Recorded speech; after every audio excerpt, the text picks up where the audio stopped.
Ever feel arousal in your body that doesn't match your mood or make any sense at all? What if it's not desire at all, but a neurological condition that no one's talking about? Hi, I'm Dr. Camilla, host of the Intimacy Lab for Ubie Health. As one of the AI faces of Ubie's global network of over 1,200 medical providers and backed by insights from more than 12 million users, I'm here to help you separate fact from fiction, especially when it comes to various issues around sex, sexual health, relationships, and intimacy. With so much misinformation floating around online, it's more important than ever to get doctor-approved info you can actually trust. Today, we're exploring PGAD, persistent genital arousal disorder. Despite what the name implies, PGAD has little to do with sexual desire. In fact, most people who experience it describe it as distressing, painful, and confusing. Let's unpack that. PGAD is a rare but real neurological condition that causes feelings of arousal in the genital area without any sexual trigger.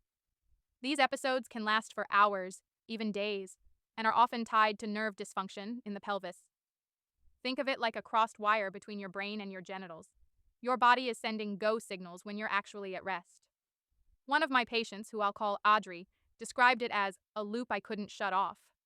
She'd be sitting through a work meeting, completely focused, when suddenly she'd feel throbbing sensations she couldn't explain. It wasn't pleasure, it was panic. She started avoiding long drives and public transit.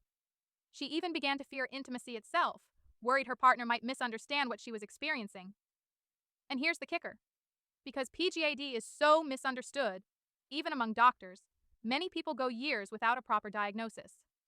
That can lead to increased anxiety, depression, and serious disruptions in daily life. One study even linked PGAD to elevated rates of insomnia and panic attacks. So what causes it? In some cases, it's linked to Tarlov cysts, fluid-filled sacs on spinal nerve roots. In others, it may be triggered by a sudden change in medications, especially those that affect serotonin levels, like antidepressants. Regardless of the cause, what's important to understand is you are not crazy, and you are definitely not broken. Treatment for PGAD usually involves a mix of approaches: pelvic floor, physical therapy, nerve pain medications like gabapentin, and in some cases, cognitive behavioral therapy. Addressing stress is also critical.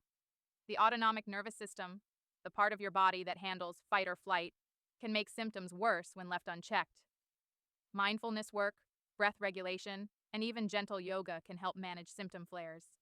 I also recommend tracking symptoms in a journal. When do they happen? After riding in a car? During ovulation? Intercourse? Understanding your own triggers is powerful. One patient I worked with discovered that avoiding spicy foods, which can activate certain nerve pathways, cut her flares in half. And let's not forget how important community is. PGAD can feel incredibly isolating, and it doesn't help that people often turn it into a joke or fetish. But when Audrey, the patient I mentioned earlier, started talking about PGAD online, she was flooded with messages from people who felt seen for the first time. Shame thrives in silence. So, let's get loud, together. If you or someone you love is experiencing symptoms like these, don't guess. Get clarity. Worried about your own health? Start by checking in with the Ubie Symptom Checker at ubiehealth.com. Its medical-grade, doctor-approved AI is like having a full on-call healthcare team right in your pocket. Always 100% free. And for more doctor-approved info you can trust from Ubie Health, don't forget to like this video and follow our channel. I'm Dr. Camilla, and until next time, your body isn't broken. It's speaking. Let's learn how to listen.